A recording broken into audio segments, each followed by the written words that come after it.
Because the American pigeon head is so limited when it comes to politics, it's necessary. It necessitates carving out a very simple position. So I will oblige this necessity, despite my desire to elaborate and explain more complicated matters.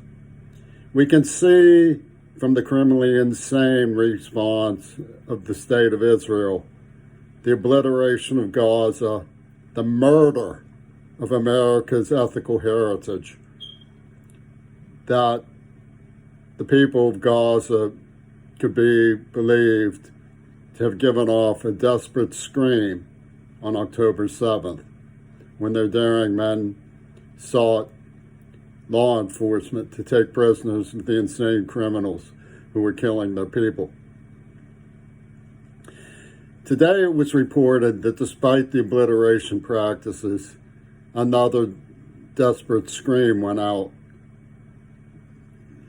I'm not sure that it doesn't feed into the worst fears about what Hamas did, which would be that they wanted this to happen, that they wanted a culture of martyrs, that Saudi Arabia, that Jordan, that those who opposed Arab Spring feared Gaza University and decided that Gaza could be martyred en masse in order to discredit the United States of America for some weird collusion between Netanyahu and the Saudi Arabians that went on behind the scenes.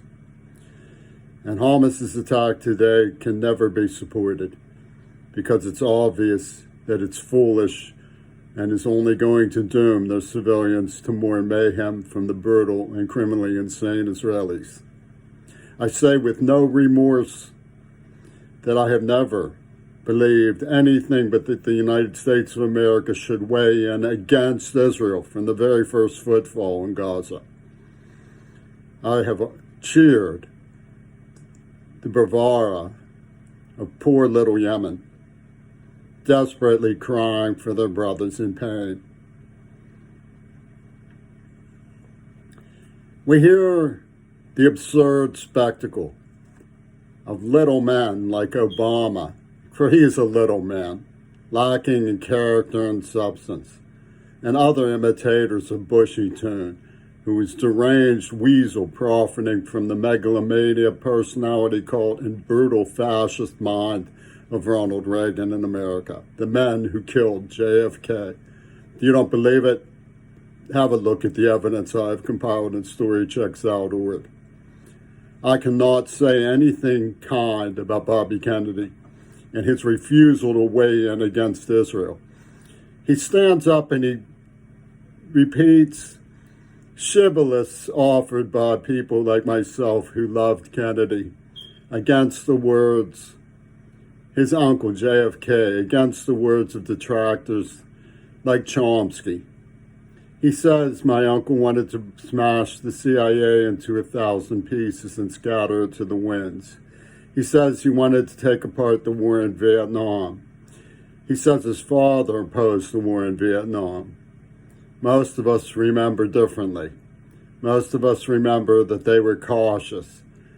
Bobby Kennedy was angry when Harris Wofford convinced JFK to call Parchment Penitentiary to release Martin Luther King. Bobby Kennedy did not run against the war. I remember his hesitation. He minced words. He mealy-mouthed.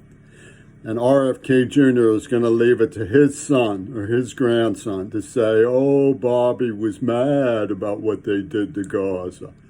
It's cowardly. And it leaves a very, very bad impression about the two faces of the Kennedy people and their leadership and where the priorities are.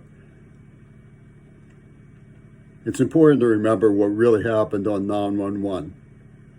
Diamond DeGaulle and probably Doty happened on 9/11. The gang who killed JFK happened on 9/11. And if that's not true, What was Cliff Robertson doing in a private plane above the Twin Towers where he went to watch? This was the man who poached JFK's Enigma for the Hollywood that set him up and killed him in a Venus flytrap built by the Dallas, Texas Police Carousel Club gang. He then starred in the premiere issue of The Outer Limits. Remember, we now take control of your television set. Back in the days of antenna TVs, it was on UHF. You had a little round antenna for the UHF channel, made of wire. But it was delayed for Kennedy's state funeral. We now return control of your TV sets. RFK Jr. believes that if he wins this election, they will return control of our TV sets to us. I believe differently. I believe the best way for RFK to lead is to tell the truth and to oppose Israel, to make it clear that they are violating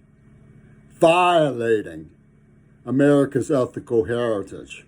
They are destroying our country's soul, and with it, my Jewish brothers. Make no mistake, Netanyahu is no authentic Jew. He's an authoritarian berserker, wreaking havoc on innocent people because he's psychiatrically deranged.